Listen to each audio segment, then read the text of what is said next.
আজ আমি এমন একটা টপিক নিয়ে এসেছি যেটা অনেকেই জানে না বা বুঝতে চাইলেও ভুল করে। বিবাহিত নারী মানেই কি ভালোবাসা শেষ? না, অনেক সময় অনেক পরিস্থিতিতে একজন বিবাহিত নারীও প্রেমে পড়ে যেতে পারেন।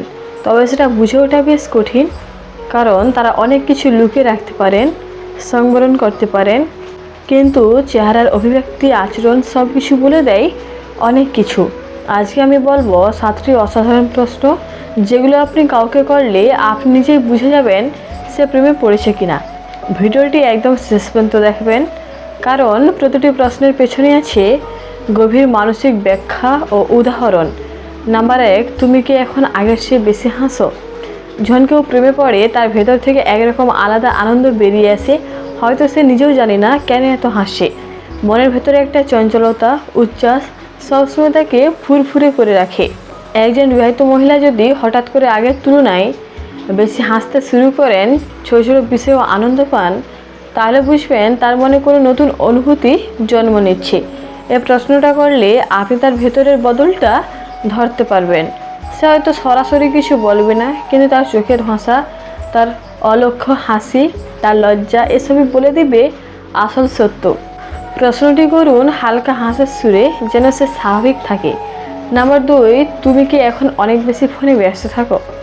প্রেমে পড়লে ফোনটা হয়ে ওঠে মন খারাপের ওষুধ। মেসেজে অপেক্ষা, রিপ্লাই দেখা, হাসি হাসি মুখে ফোন স্ক্রল করা, এগুলো স্বাভাবিক হয়ে যায়।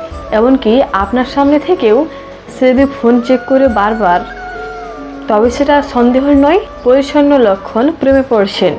প্রশ্নটা একটু মজা করে করুন, কি ব্যাপার আজকাল ফোনেই যেন মন পড়ে আছে। তা প্রতিক্রিয়া দেখুন, হাসলে বা একটু লজ্জা পেলে বুঝে নিন কিছু একটা চলছে। প্রশ্নের পর সাইলেন্স রাখুন, সাইলেন্স অনেক সময় সত্য বলিয়ে দেয়। নাম্বার 3, তুমি কি এখন নিজের লুক নিয়ে বেশি কেয়ার করো? নারীরা যখন প্রেমে পড়েন তখন তারা চায় যাকে ভালোবাসেন তার চোখে নিজেকে সুন্দরভাবে উপস্থাপন করতে। হঠাৎ করে যদি তিনি সাজগোজে বেশি মনোযোগ দেন, নতুন জামা কাপড়, লিপস্টিক, পারফিউম সব কিছু বাড়তি কেয়ার দেখান, তাহলে নিশ্চয়ই কারো মন পাওয়ার চেষ্টায় আছেন। এমনটা স্বামী সংসারের জন্যও হতে পারে, কিন্তু অনেক সময় তা হয় গোপন ভালোবাসার প্রকাশ। প্রশ্ন করুন ধীরে, কৌতূহল নিয়ে, তুমি কি আজকাল নিজেকে নিয়ে একটু বেশি ভাবো না? প্রতিদিনের চেহারার পরিবর্তনগুলো লক্ষ্য করুন, আচমকা পরিবর্তন হালকা ইঙ্গিত দেয়। নাম্বার 4, তোমার কি এখন কাউকে না বললে অশান্তি লাগে? এই প্রশ্নটি হৃদয়ের খুব কাছের, কারণ প্রেমে পড়া মানে একজন মানুষের সাথে ভেতরের সব কথা ভাগ করে নিতে চাওয়া। এমন কারো খোঁজ করেন যার কাছে তিনি হৃদয় খুলে বলতে চান, কষ্ট, সুখ, অভিযোগ সব। যদি বলেন হ্যাঁ, একজন আছে যার সাথে সব শেয়ার করতে ইচ্ছে করে, তাহলে তার মুখের হাসিতে, চোখের চাহনিতে তীব্র অনুভূতি লুকিয়ে থাকবে। তার কথায় নতুন কারোর নাম আসে কিনা লক্ষ্য করুন, বিশেষ করে পুরুষদের নাম। নাম্বার 5, তুমি কি মাঝে মাঝে কিছু না বলে চুপ করে যাও? ভালোবাসা যখন গোপন থাকে তখন সেটা অনেক সময় চিন্তায়, নীরবতায় রূপ নেয়। সে চুপ থাকে কারণ বলতে পারে না, কিন্তু মন তার অন্য কোথাও থাকে। প্রশ্নটা করুন গভীরভাবে, তুমি কি মাঝে মাঝে হঠাৎ চুপ করে যাও, ভাবনার মধ্যে হারিয়ে যাও? যদি সে এড়িয়ে যায় বা হাসি দিয়ে সামলে নেয়, তবে মনে রাখবেন সবচেয়ে গভীর অনুভূতি লুকানো থাকে নীরবতার আড়ালে। প্রশ্নের সময় তার চোখে তাকান, চোখের ভাষা অনেক কিছু বলে। নাম্বার 6, তুমি কি আজকাল প্রেমের গল্প বেশি রিয়াক্ট করো? রোমান্টিক মুভি, গান, নাটক এগুলো যখন হঠাৎ করে তাকে আধ্যাত্মিক টানে, তখন বুঝতে হবে তার মনে প্রেম জন্ম নিচ্ছে অথবা জন্ম নিয়ে ফেলেছে।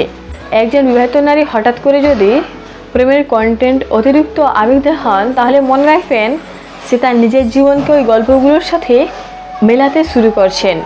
প্রেম সংক্রান্ত কথায় যদি সে হেসে বা চুপ করে যায়, তাও একটি বড় সিগন্যাল। নাম্বার 7, তুমি কি কাউকে না জানিয়ে দিনের অনেকটা সময় ওর কথা ভাবো? এটি সবচেয়ে গভীর প্রশ্ন। এমন অনেক ভালোবাসা থাকে যেগুলো বলা হয় না, কিন্তু মন প্রান্তে অনুভব করা হয়। এই প্রশ্নটি করলে সে হয়তো হেসে ফেলবে, চোখ সরিয়ে নেবে, কিংবা বলবে না তো, কিন্তু উত্তর যতই না বলুক অভিব্যক্তি সব বলে দিবে। এখানে দৃষ্টি রাখুন তার হঠাৎ করে চুপ থাকা বা চোখ নামিয়ে ফেলার দিকে। দর্শক বন্ধুরা, এই 7টি প্রশ্নের মাধ্যমে আপনি যদি খুব ধীরে বুঝে শুনে কৌশলে একজন বিবাহিত নারীর সাথে কথা বলেন, তাহলে আপনি স্পষ্ট বুঝে যাবেন সে প্রেমে পড়ছেন কিনা। কিন্তু এক কথা অবশ্যই মনে রাখবেন, ভালোবাসা কারো অধিকার নয়, সম্মান। আপনার এই বোঝার চেষ্টা যেন তার মর্যাদা ও গোপনীয়তা নষ্ট না করে। এই ভিডিওটি যদি আপনাকে একটু সাহায্য করে থাকে, একটা লাইক দিন, চ্যানেলটি সাবস্ক্রাইব করুন আর কমেন্ট করতে ভুলবেন না। ধন্যবাদ।